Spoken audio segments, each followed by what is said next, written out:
భరద్వాజ్ గారు, Johnny master issue చూసుకుంటే 2 days నుంచి జరుగుతుంది.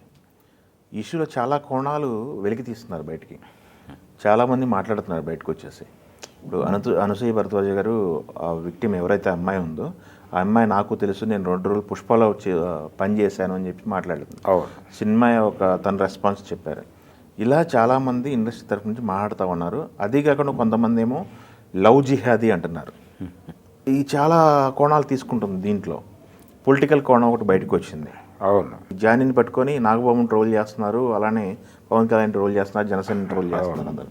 ఈ ఉదంతం అంతా చూసిన తర్వాత మీకు ఏమనిపిస్తుంది? అంటే దీనిలో లవ్ జిహాదీ కోణం తీసుకురావడానికి ఒక ప్రాతిపదిక ఉంది.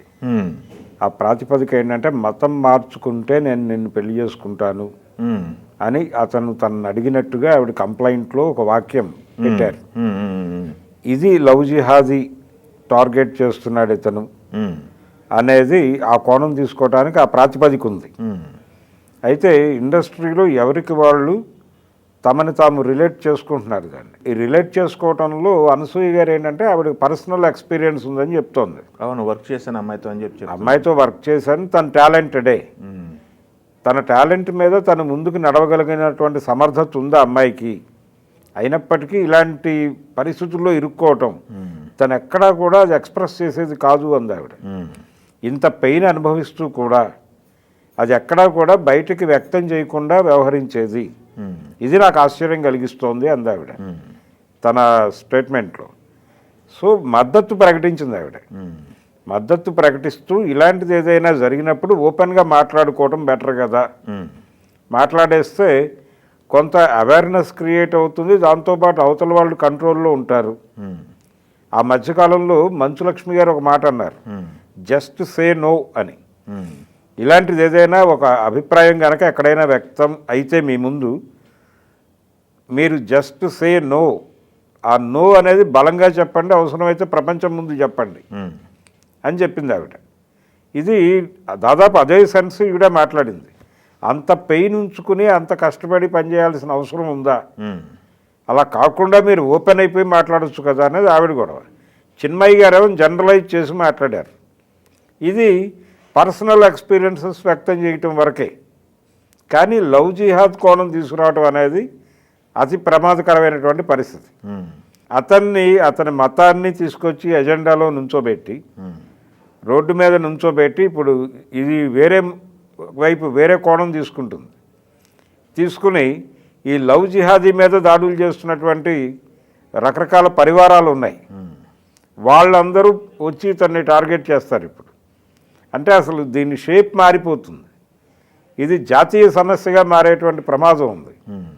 జానీ మాస్టర్ చాలా, అంటే అతని వెనకాల సపోర్టింగ్ సిస్టమ్ లేకపోతే వీళ్ళ మీద, ఈ లవ్ జిహాదీల మీద దాడులు చేస్తున్నటువంటి శక్తులన్నీ రంగంలోకి దిగితే చాలా ప్రమాదకరమైన పరిస్థితుల్లోకి వెళ్ళిపోతాడు అతను.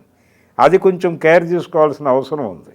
అతను మాట్లాడితే మాట్లాడి ఉండొచ్చు గాక, నీకేమైనా అభ్యంతరమా మతం మార్చుకుంటే అని అడిగి ఉండొచ్చు.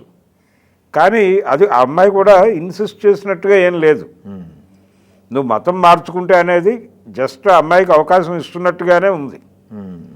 మతం మార్చుకుంటే అది పర్సనల్ ఒపీనియన్గా మాత్రమే చూసి, ఇదేదో లవ్ జిహాదీ అనేటువంటి కార్యక్రమంలో భాగంగా, లవ్ జిహాదీ అంటే హిందూ అమ్మాయిలందరినీ మతాలు మార్చి పెళ్ళిళ్ళు చేసేసుకుంటున్నారు వీళ్ళు అనేటువంటి ఒక ప్రచారం, చాలా అంటే ఒక మతాన్ని టార్గెట్ చేస్తూ జరుగుతున్నటువంటి ప్రచారం ఇది కనుక ఎంటర్టైన్ చేస్తే చాలా ప్రమాదాలు జరిగే అవకాశం ఉంది.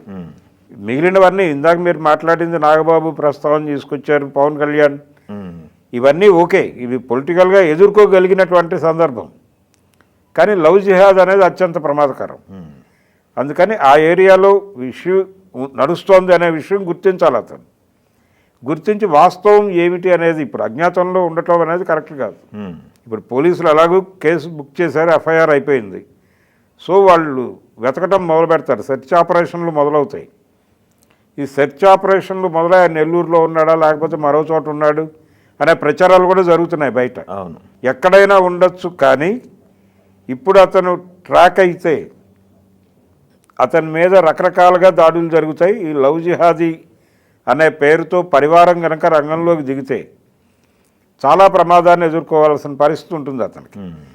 అందుకని అతను ఇమ్మీడియట్గా ఓపెన్ అయ్యి అజ్ఞాతం వీడి కన్ఫెస్ అయ్యి, నువ్వు తప్పు చేసుంటే కన్ఫెస్ అవ్వు, తప్పు జరిగింది అని అంగీకరించు. అంతకంటే గొప్ప విషయం ఏముంది ప్రపంచంలో? నా నుంచి ఈ తప్పు జరిగిన మాట వాస్తవం, నేను కన్ఫెస్ అవుతున్నాను, ఈ విషయాన్ని ఇక్కడితో వదిలేయండి, వీళ్ళందరికీ చుట్టొద్దు, ఇది కేవలం నా వ్యక్తిగతం అని చెప్పుకుంటే పోయేదేమీ లేదు. ఇదేదో పరువు పోతుంది అని టెన్షన్ పడాల్సిన అవసరం కూడా లేదు. కాబట్టి ఆయన ఇమ్మీడియట్గా సరెండర్ అవ్వటం మంచిది. సరెండర్కి ఏర్పాటు చేసుకుంటూ ఒక మీడియా కాన్ఫరెన్స్ పెట్టి కన్ఫెస్ అయితే అది అన్ని విధాలుగా అతనికే ఉపయోగం.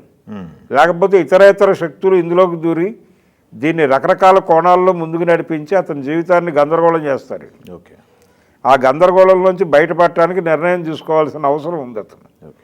ఆ పాజిటివ్ డెసిషన్ తీసుకుంటాడని అయితే ఆశిద్దాం. ఓకే.